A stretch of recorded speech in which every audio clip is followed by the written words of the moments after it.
Hello, everybody. This is Mike Tetelman from Arlington, Virginia, here with another installment of Ironman training for busy people. Hope you're doing well. So, in today's video, I would actually like to talk about another topic that relates to the one I shared last week around building mental and emotional strength to compete and finish an Ironman or any kind of arduous endeavor like that. So I want to talk today about resilience as a key part of the mental and emotional strength building process and journey.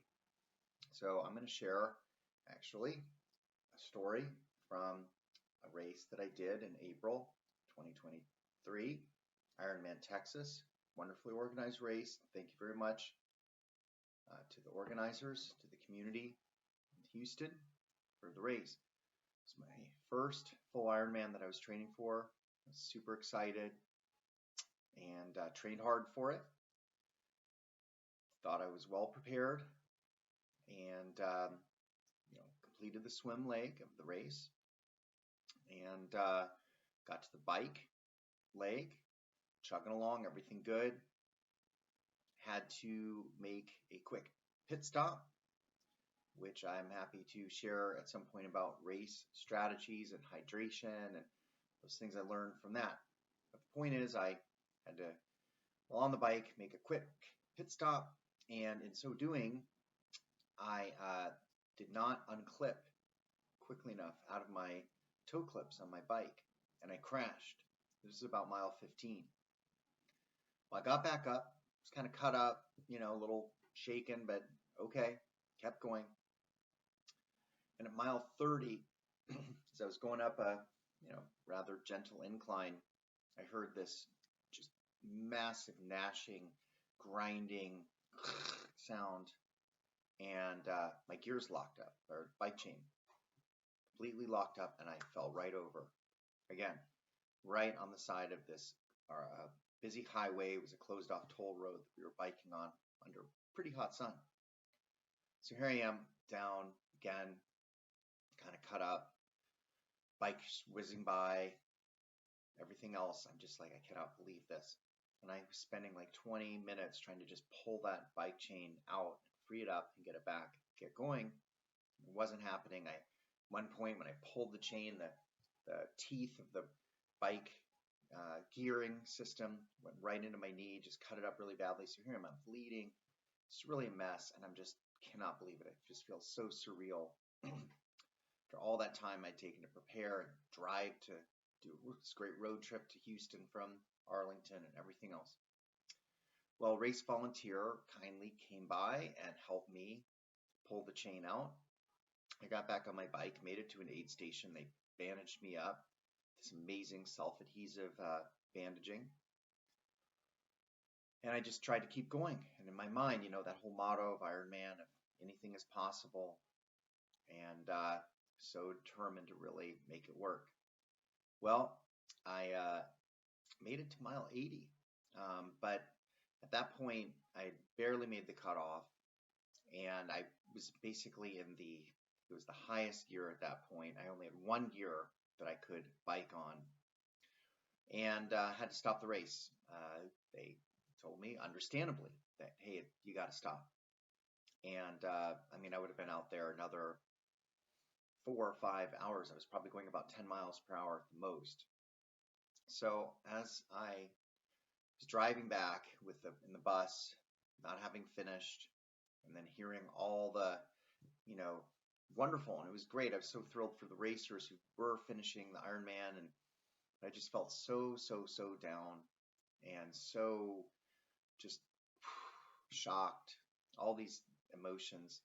And I really thought I wasn't going to do Ironman again. I was just, my drive home back to Virginia, I was just in a state of quiet, like shock and sadness, such deep disappointment. And then a couple things happened. I had a wonderful conversation with family that helped motivate me to, think about trying again. I already signed up for Ironman Maryland and to go for it. And then there was a wonderful story of the Boston Marathon the same year, about 2 weeks before Ironman Texas, and the great Kenyan runner Eliud Kipchoge, who I think came in sixth in the race, had a lot of challenges during the race, and in the post-race interview, people asked him, "How do you feel? You must be so disappointed. It just didn't work out." And he said, "Look, that's sports. Some days you win, some days you don't. Some days it goes your way, some days it doesn't. The key is resilience and just knowing you're going to get back up and trying it again." Well, I fortunately listened to that, internalized that, and I decided, let's go for it. So I kept training. I'm like, what can I learn from this experience?